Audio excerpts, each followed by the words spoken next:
सास, माँ, बहू और बेटी। नहीं नहीं, ये कहानी इन सारे के सारे रिश्तों की नहीं, बल्कि 2 रिश्तों में ही सभी रिश्तों के होने की है। अरे बहू, मेरे और तेरे ससुर जी की रोटी मत बनाना, मैं बना लूंगी, दिन तक ठंडी हो जाती है। बहू जो कि एक वर्किंग लेडी थी। नहीं नहीं माँ जी, मैं अच्छे से कपड़े में लपेट देती हूँ ना, आप क्यों मेहनत करेंगी, माइक्रोवेव में गर्म कर लेना। अरे नहीं बहू, मेहनत मत कर, वैसे भी ऑफिस में कम मेहनत होती है क्या, जा रहने दे। लेकिन बहू मानती नहीं, वो सास ससुर की रोटी बनाकर ही जाती है। दोपहर में खाने के वक्त ससुर जी कहते हैं, अरे बहू को रोटी बनाने के लिए क्यों मना कर दिया, क्या हो गया, ठंडा ही तो खाते आए हम लोग हमेशा से। अरे वो क्या है ना, सुबह ऑफिस जाती है, घर का सारा काम करने में वक्त लग जाता है, अरे थकती है वो अलग, तो मैंने सोचा बहाने से ही थोड़ा कम काम करवाऊं। ससुर मुस्कुरा रहे होते हैं, यह तो अच्छा है, बहू को समझना जरूरी है। वक्त बीत रहा था, घर में सब खुश थे कि एक दिन, माँ जी आप शाम को थोड़ा टहलने निकला करें, घर पर रह रहकर हड्डियां जाम होती है, पापा को भी ले जाया करिए, मैं वक्त पर तो आ जाती हूँ। बहू ठीक 5 बजे ऑफिस से घर आ जाती है। फिर चाय नाश्ता बनाकर सास ससुर के साथ बैठती, उन लोगों को सारा दिन का हाल बताती। रात को पति घर आता है। क्या बात है बेटा, ऑफिस से आकर कभी हम लोगों के साथ भी बैठा कर। अरे माँ, दिन रात काम करके मन ही नहीं करता, अगले दिन की फिर तैयारी होती है, आप और पापा ही कमरे में आ जाओ। इससे अच्छी तो बहू है, कितना भी थकी रहे, घर आकर हम लोगों के लिए चाय नाश्ता बनाना, फिर बातें करना। बहू ना होती तो हम बुढ़ा बुढ़िया तो बैठे ही रह जाते। सास और ससुर अब बहू के कहने पर शाम की सैर पर निकलने लगते हैं। सास की कई सहेलियां बनती है तो ससुर को भी कुछ बुजुर्ग लोगों का ग्रुप मिल जाता है। कैसा रहा सहेलियों के साथ शाम का वक्त? हम लोगों ने तो भाई खूब योगा किया। अरे हम लोगों को गप्पों से फुर्सत ही नहीं होती। वैसे मिसेस मल्होत्रा आज बहू के बारे में कुछ बोल रही थी। तभी वहां ऑफिस से बहू आ जाती है जो जींस और टॉप में होती है। क्या बात है माँ, क्या कह रही थी आपकी सहेली आपकी बहू के लिए? सास इस बार बहू को कुछ अलग तरीके से देखती है और उल्टा सवाल ही दाग देती है। क्या कह रही थी वो हटा, ये बता, तेरे ऑफिस में तो मर्द भी काम करते होंगे ना? बहू जो अब तक मजाक कर रही थी वो सीरियस हो जाती है। मर्द होंगे नहीं माँ जी, मर्द ही ज्यादा हैं, हम 5 ही लड़कियां हैं ऑफिस में। अरे तो अच्छा लगता है क्या ऐसे कपड़े पहनती हो? कल से तुम ना साड़ी पहनकर ऑफिस जाना, और हाँ, शाम का नाश्ता थोड़ा जल्दी बनाया करो, नाश्ता बनाकर बाद में ही ऑफिस के कपड़े चेंज करने जाना। बहू को समझ में नहीं आता कि सास को हो क्या गया है, लेकिन वो कुछ नहीं कहती, सीधे किचन में जाकर चाय नाश्ता बनाती है और सास ससुर को दे देती है। अगले रोज बहू ऑफिस के लिए तैयार होती है तो खूब सुंदर सी साड़ी पहनती है और ऑफिस के लिए निकलने से पहले सास और ससुर के पैर छूती है और निकल जाती है। क्या बात है, आज मेधा के ऑफिस में लग रहा है कोई फंक्शन है। अच्छा, पता नहीं, मुझे तो बताया नहीं, वैसे तो सारी बात करती रहती है। अरे देखा नहीं कैसे साड़ी पहनकर जा रही थी?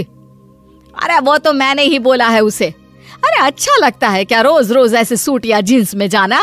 बहू हो, बहू बनकर रहो, और आप भी ना मेधा मेधा मत किया करिए, बहू बोला करिए, सर पर चढ़ जाएगी तो दिक्कत हो जाएगी। सास अब बहू को बहू जैसा रखने लगती है, हर बात पर रोका टोकी, हर बात पर ताने। क्या बात है, आजकल लेट आ रही हो ऑफिस से? अरे चाय के लिए भी देर हो जाती है, हम लोग फिर पार्क में भी देर से पहुंचते हैं। सभी की बहुएं वक्त से चाय नाश्ता करा देती है अपने सास ससुर को, बस एक तू ही है जो उस वक्त ऑफिस से निकलती है। माँ जी, वो एक रास्ता पुलिस वालों ने न जाने क्यों बंद कर रखा है, जिसके कारण ट्रैफिक ज्यादा हो जाता है। मैं कोशिश करूंगी कल वक्त से पहले निकल जाऊं। ससुर देख रहे होते हैं कि बहू अब परेशान सी रहने लगी है। एक रोज, मेधा, बेटी मेधा। जी पिताजी। बेटा देख जरा कौन सी टी शर्ट अच्छी लग रही है। वो क्या है ना, शाम को सब बदल बदल कर टी शर्ट पहनते हैं, मैं भी सोच रहा हूँ कि आज कुछ अच्छा सा पहन कर जाऊं। हाँ पिताजी, ये सही है। ये लाल वाली ना बहुत जचेगी आप पर। मेरे पापा पर भी डार्क रंग बहुत जचता है। क्या चल रहा है? अरे ससुर के सामने घूंघट तो छोड़ो, ऊपर से रंग बताया जा रहा है टी शर्ट का। अरे बहू, कोई संस्कार दिए नहीं है क्या तेरी माँ ने? बहू इस बार बहुत निराश हो जाती है। वो वहां से तुरंत अपने कमरे में चली जाती है। अब बहू घर का सारा काम करती, ऑफिस जाती, लेकिन साड़ी और सर पर पल्ला लेकर। एक बार पड़ोसन उनके घर आती है।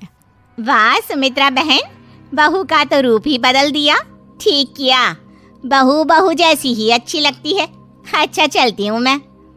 पड़ोसन के जाने के बाद सास बड़ी अकड़ के साथ कहती है, देखा मेरा कमाल, कैसे मैंने मेधा बहू को कंट्रोल में कर लिया। अब बारी ससुर के बोलने की थी। हाँ सुमित्रा, बिल्कुल ये काम तो किया है तुमने, लेकिन कभी सोचा क्या खो दिया? क्या खो दिया? मैंने तो कुछ नहीं खोया जी। खोया है, पहले बहू जब ऑफिस जाती तुम्हारे पैर छूकर तुम्हें गले लगाती, लेकिन अब सिर्फ पैर छूती है। हाँ जी, ये बात तो आप ठीक बोल रहे हैं। पहले घंटों हम लोगों से बात करती, कमरे में ना जाती, ऑफिस से आते ही खुद की चाय, खाना, नाश्ता सब हम लोगों के साथ करती, सारी बात बताती। लेकिन क्या तुम्हें पता है, बहू की तबीयत खराब चल रही है, वो माँ बनने वाली है। ये बात मुझे बेटे ने बताई कि तुम्हें बता दूं। अब सास की आंख में आंसू थे। वो समझ गई थी कि लोगों के कहने में आकर उसने क्या खो दिया। शाम को बहू घर आती है तो माँ किचन में पकोड़े तल रही होती है। अरे माँ जी, आप रहने दीजिए ना, मैं आ तो रही थी। अरे नहीं, जा तू चेंज कर ले, मैं नाश्ता और चाय टेबल पर ही लगा रही हूँ मेधा। सास के मुंह से अपना नाम सुनकर बहू को बहुत अच्छा लगता है। माँ जी, कोई गलती हो गई है क्या? मेरे होते हुए आप काम करे, ये ठीक नहीं है। संस्कारी और समझदार बहू सास को माँ समझती है, लेकिन सास की बेवकूफी उसे सास ही बनाकर रखती है। बहू, मुझे भी थोड़े संस्कार और समझदार बनने का मौका दे, जिससे मैं भी बहू नहीं बेटी को देखूं तुझ में। और हाँ, मेरा होने वाला पोता क्या कहेगा कि दादी ने तो मेरी माँ को बहुत परेशान किया। बहू सास को गले लगा लेती है। नहीं माँ जी, वो कहेगा कि माँ को तो दादी ने बेटी बनाकर रखा